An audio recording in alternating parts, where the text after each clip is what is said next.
Ayun, welcome sa podcast natin, Forward Kingston.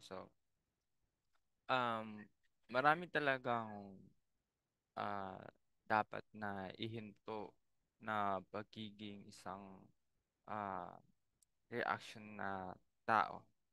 Meron tayong freedom of speech, pero kung ang nanungkulan is nasa gobyerno tapos tayo, mababa lang tayo, wag na natin ipilit ang sarili natin na patamaan yung tao na nanungkulan sa gobyerno na mataas ang kanyang posisyon. Nakarating siya doon, isa ka na doon na binuto mo siya, ngayon nadismaya ka dahil ganun ang ginawa niya. Well, i-appreciate mo ang kanyang pagkapanalo dahil sa tulong mo na yon. Pero ang isa lang talagang gawin mo na lang is pagdasal mo na lang ang tao na nandun sa mismong posisyon niya. Huwag mo na lang siraan o patulan dahil pag ikaw ang mapahamak at makasuhan dahil hindi ka nag-iingat sa mga sinasabi mo. Yun yung pinaka ano doon, pinaka mabigat doon. Kumpara naman kay kay kay lawyer na nagpa-podcast every day. Ah, well, okay lang sa kanya, kaya niyang depensahan ang sarili niya, kaya niyang mamalusutan ang kanyang mga sinasabi, pero by due process kailangan pa rin talaga niyang ah,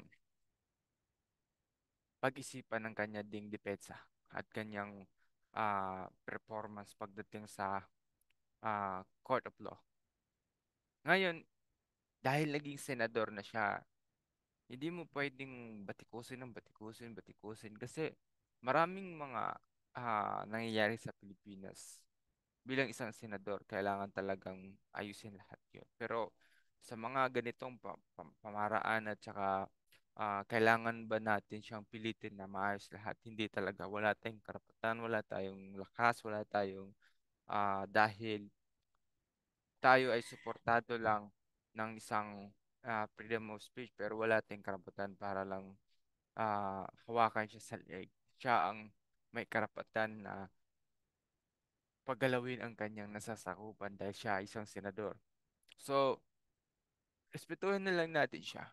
Pagdasal na lang natin siya at ipagdasal na lang din natin yung um, na si Attorney Libayan na magiging matatag siya sa kanyang mga sinasabi para hindi siya um, mapatulan ni Senator kasi pagdating kasi sa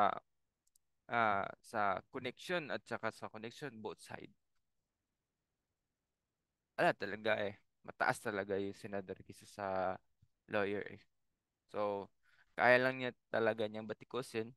Pero, well, hindi ko lang alam sa kanya kung ano yung ano niya dahil nag-click siya dahil dito eh. So, sana hindi siya ano ng penalty pagdating ng panahon dahil senator yung tinitira niya.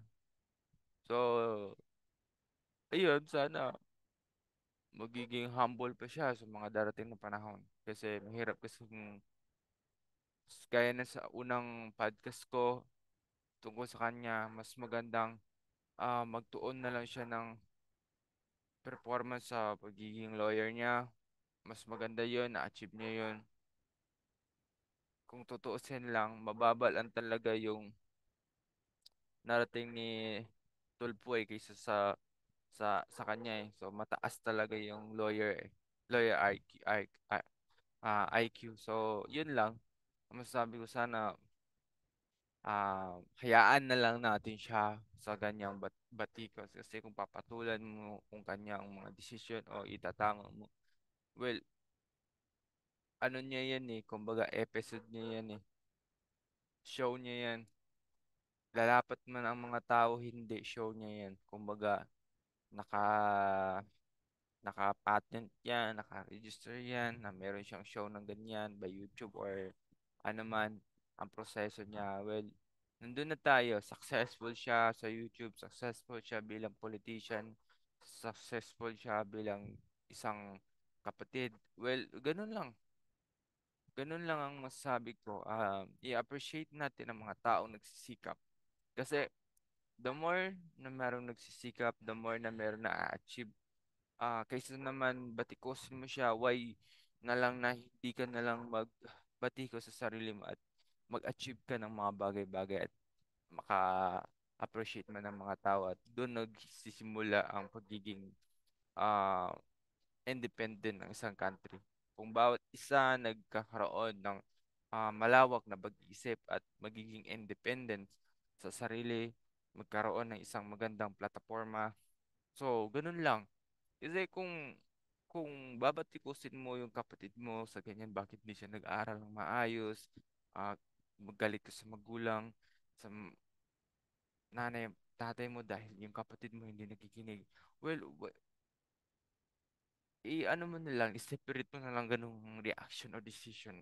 Magtuon ka na lang ng pansin na pag once makagawa ka ng tama, doon ka na magkakaroon ng magandang achievement at makikita ng mga kamag-anak mo yun at mga tao na meron ka ganun. Ganun kasi ginagawa ni Tolpo. Sa lahat na hindi natutulungan niya at nag-assume ng tulong niya, wala talaga tayong magagawa doon dahil kahit ako nag-assume naman ako noon pero naintindihan ko na bilang isang independent, kailangan mo rin maging isang ganap na strong sa sarili.